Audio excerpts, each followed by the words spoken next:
You are listening to a beat produced by Sane for Not Too Sane Productions.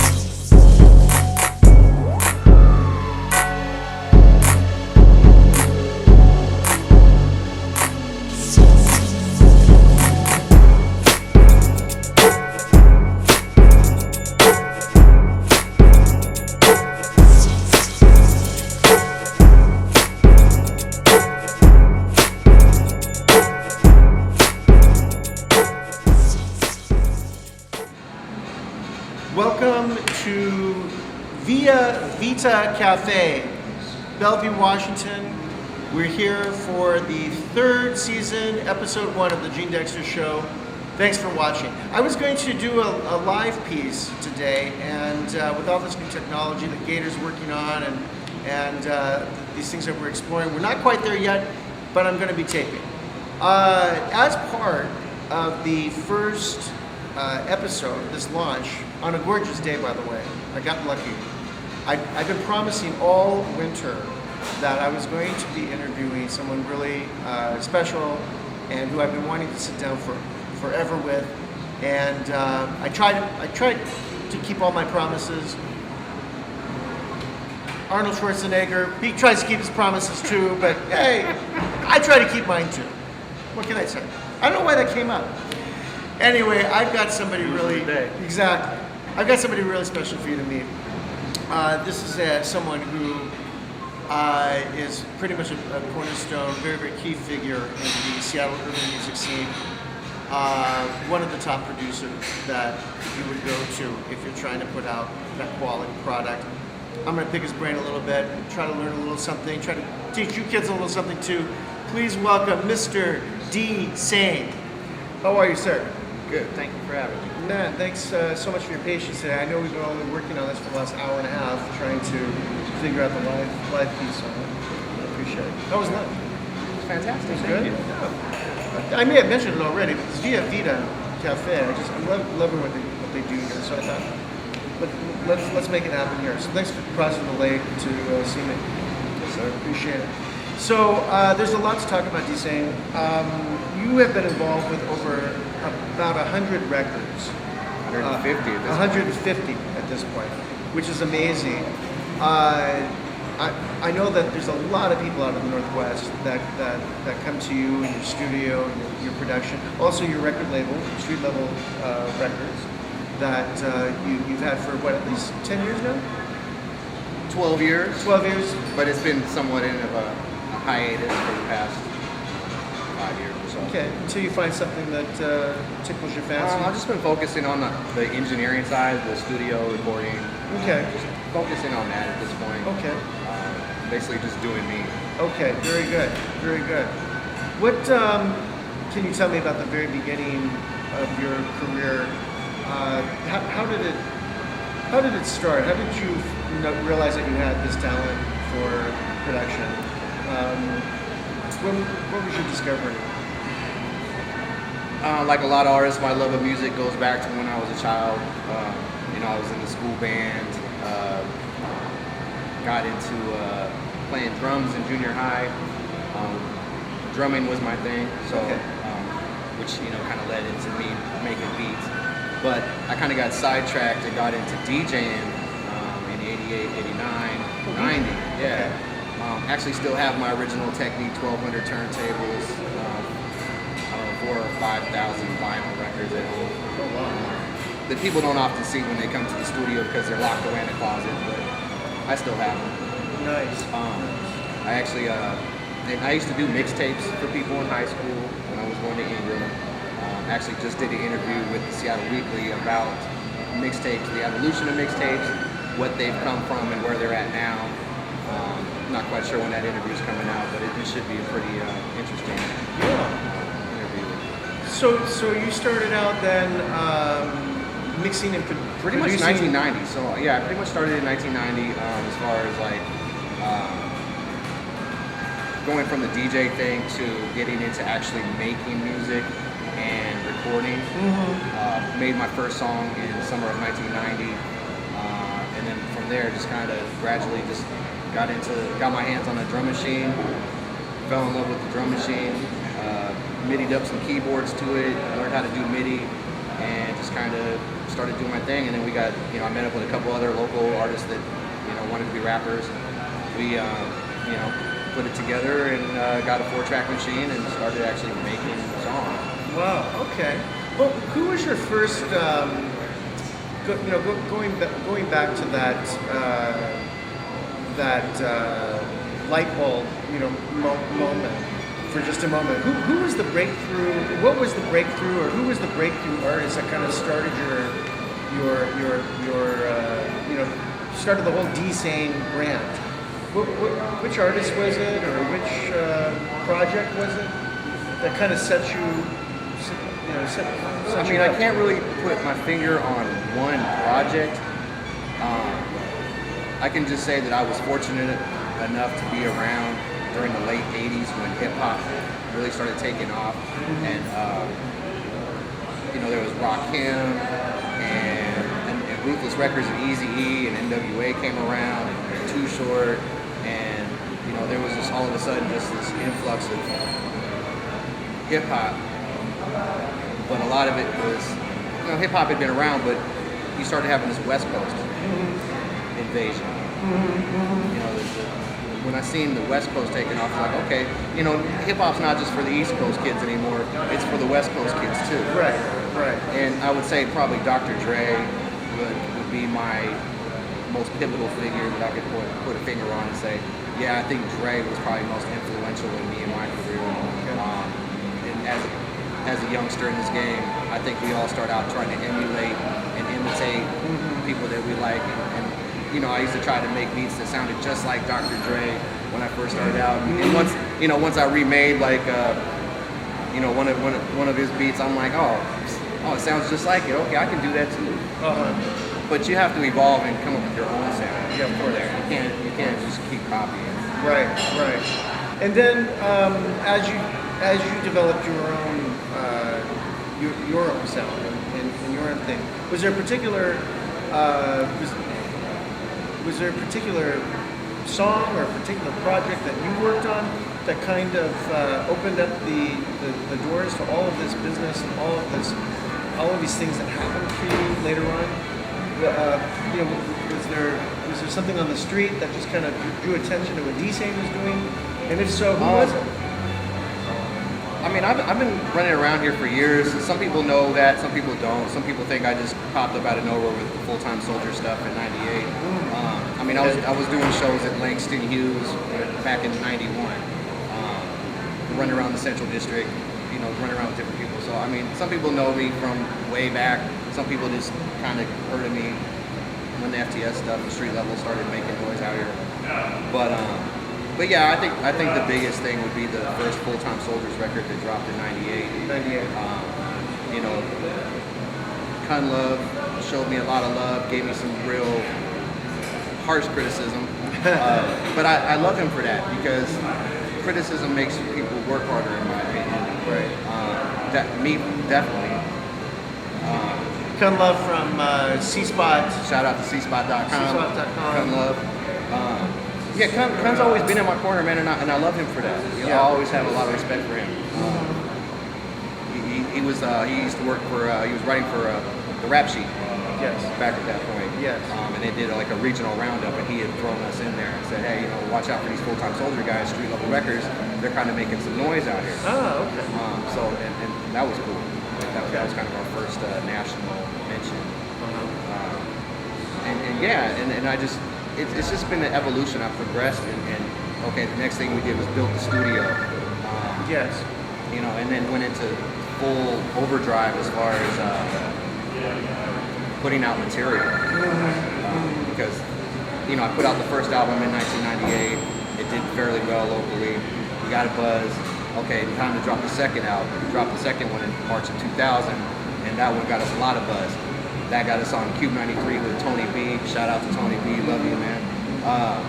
Because Tony B has always been in my corner. Drea, Super Sam as well. DJ Super Sam, that's my guy. They've always looked out for us and shown us a lot of love. We got onto the Cube 93 thing, pre-summer jam parties. It's been this evolution. And then, bam, in 2001, I dropped 3 albums, not one, but 3 albums in 1 year, which is pretty much unprecedented around here. Yes. Most record labels have a hard enough time just trying to get 1 album out. Yes. Yes. But here I come flooding the market with 3. Yes. Yeah. And everybody kind of stepped back and said, okay, wait a minute, these street level guys are not playing around. Right. And no, I wasn't. Right. I definitely wasn't. But the reason why I ended up starting my own independent record label and doing all this stuff was just basically out of necessity. Because there wasn't really anyone else around here doing it. So I kind of just was like, well, screw it, I'm gonna do it myself. Right. Right. And at that point, I was wearing a lot of hats. I was doing the graphic design as well. Yeah. So I'm producing. I was also rapping. So I'm producing, I'm rapping, I'm recording, I'm mixing. Back then I wasn't mastering. So that's the only thing I wasn't doing was mastering. I was doing some of the photography, doing some of the graphic design, if not all of the graphic design, and paying for everything as well. I was also the executive producer. So I had to wear a lot of hats back in the beginning of this whole thing. And in addition to all of that, though, there was also something that you were doing that I might remind you of, and that is that with the advent of the internet and so forth, you were there pretty much at the very beginning in terms of Seattle hip hop and all that, starting with these. As far as I know, I had the first record label website out here. Yes. Streetlevelrecords.com. Exactly. Yeah. Exactly. And not to mention one of the earliest members of the Yahoo Groups things. Oh yes, and, Seattle Hip Hop Yahoo Group. Good times. Yeah, exactly. And all of the tools that were available to people at that time. Yeah, and I can say, I can definitely say that MP3.com helped us get to another level. On a worldwide stage. Right. We passed the whole local thing, and the message boards, mp3.com, exactly. sickness.net, stuff like that. That was how we got so popular. And we pretty much took over. I mean, like, yes, you did. We ran the West Coast charts on mp3.com for 2 years straight. And there's Snoop Dogg. I mean, there's all these other artists that are up on there, and we were doing better than them. I'm glad you mentioned that because that was at least to my next question. Why do you? What do you attribute all the success that you have with the Bay Area market and the California market, more so to a certain degree than Seattle? I mean, you seem to be so much more. I don't want to say loved because you're loved in a lot of places, but I mean especially in the Bay Area. Yeah, in California. And especially in the Midwest as well. Midwest has also been very supportive. What do you attribute that to? I think it's just the scenes. It's just the music. Really, honestly, Seattle's not really into gangster rap. They're not really into hardcore hip hop. They're more on the East Coast, conscious hip hop. More happy, fuzzy hip hop. Okay. We're more street, gritty, grimier. Talk about selling drugs, and it's not necessarily just senseless gangster rap. I like to call it street poetry. That was a term that I coined it. Back in the day. This is street poetry because these are kids from the streets, and sure, maybe they're talking about shooting or killing or whatever, but this is stuff that they really see on a daily basis. Right. Or they're really out here doing. Because I never really liked the term gangster rap. We all know where that came from. It came from the media, white media at that. So I never really liked the term gangster rap, but that's what a lot of people wanted to pigeonhole us and put us in that. Oh, there's the gangster rap guys. And for some reason, when I do something outside the box, if I do something that's like ultra hip hop, people are like, whoa, like wow, I didn't know D-Sane was even capable of doing something like that. It's like I'm a very versatile producer. I'm a very versatile person. Right. And that's not a problem for me. Right. I don't know. It's all hip hop to me. I don't try to differentiate and put it under this category or this category. It's all hip hop. Yes. As far as I'm concerned. Yes. Okay. Whether you know it or not, and I'm sure that you do know it, but because I've known you for many years, and it seems like you have found a comfort level. Something's happened in your life. There's a maturity now. There's a statesmanship. There's more. It seems to me that my mastering mentor, I think he put it probably best, is that because he started working with me on Money Motivated, FTS Money Motivated album, which came out in 2000. Yes. And I worked with him all the way up to 2005. And I did probably about 15 albums with this guy. And towards the end, he kind of said the same thing. He's like, you've kind of grown into your own. You become, your own man, but you've gotten rid of the chip on your shoulder. Ah, okay. So that's what he liked to say, is that you've kind of gotten rid of this chip on your shoulder. Mm-hmm. And I don't know if I ever would really considered it that, but I mean, to an extent, yeah, it probably was. Mm-hmm. And I think to an extent, it probably still is there. I just try to work it a little bit. Yeah. Well, you're doing a great job on it. No, I just, there's a mellowness now. There's something happening with you now that it's very impressive, actually. What else do you attribute it to? Is it the choices that you're making in terms of the artists that you'll work with now, or is it the? Yeah, I mean, life will do that to you. Life experiences will do that to you. I mean, I'm one of those people that tries to learn from not only my own mistakes but other people's mistakes. I don't want to be, if I see you make a mistake, then I'm gonna note to self, don't ever do what he did.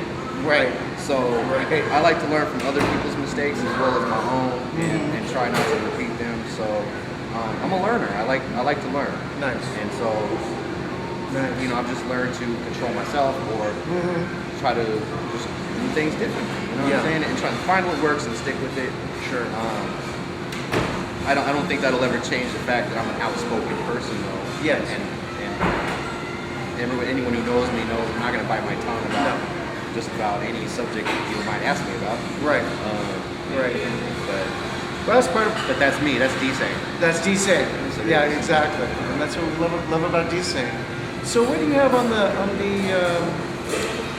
in the pipeline right now?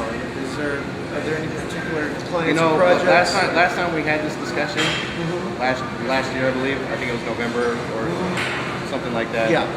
We ran into each other at Numos. Yeah. And you had asked me what I had on the burner, and I did have something somewhat major on the burner at the time that I was really hoping we were going to be able to get off the ground, but it's not looking like it's going to happen.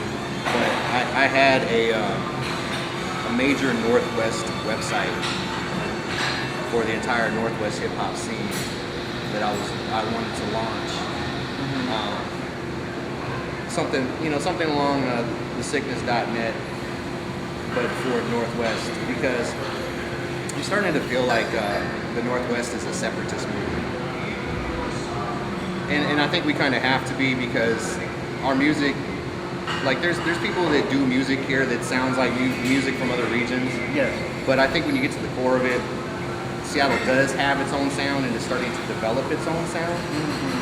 But I don't think it's a sound that necessarily the rest of the country is going to pick up on immediately. So we kind of have to do our own thing and have this Northwest thing before other people are going to start saying, "Hey, what are those guys over there doing?" Right. They're not jocking us like they used to. They're over there, like they got their own thing going on, and then people might start saying, "Hey, what's going on over there? Let's check out this Northwest scene." Exactly.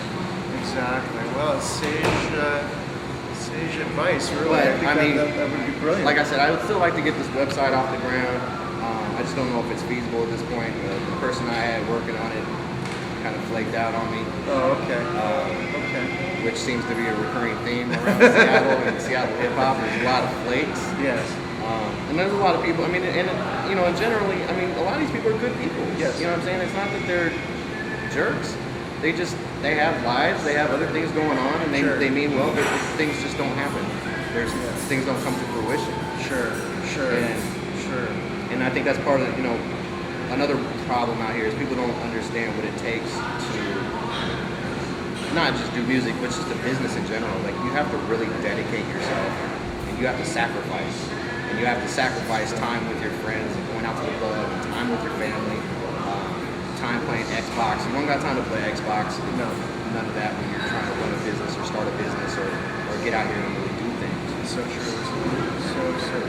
And that's another thing. I've had to sacrifice. I've lost a lot of personal relationships along the way because of my dedication to this music and to my job.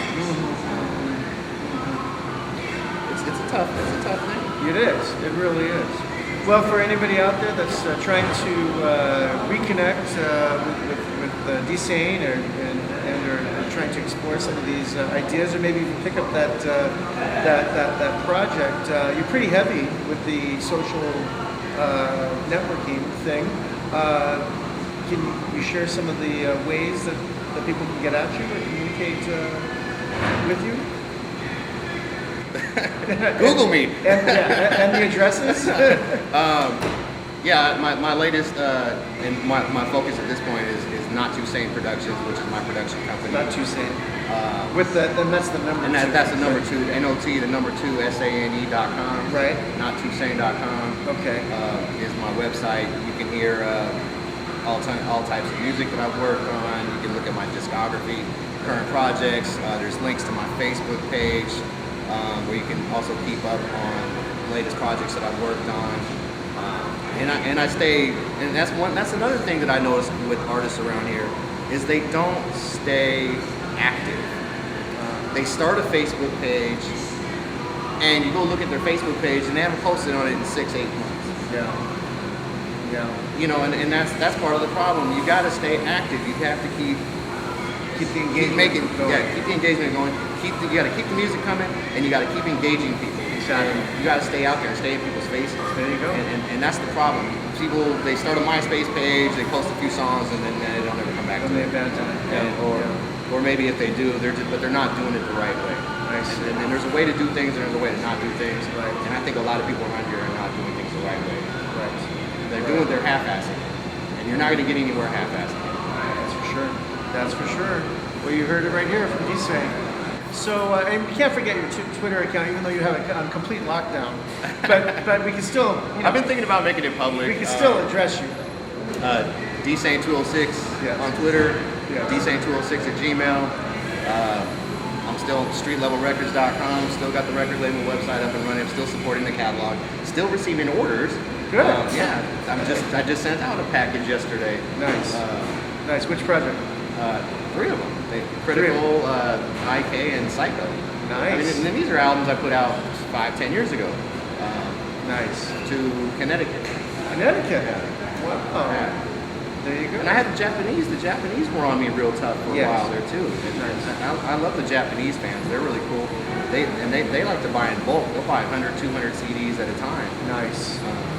Nice. Although I think they're taxing for them. They're making a lot more money off of them than I am. But but they have home court advantage. So. This is true. Well, that's great. Well, it's great music, and I'm glad that people from around the world are on the street level records bandwagon. I hope it continues. You certainly have a lot of records, certainly have a lot of material out there. Yeah.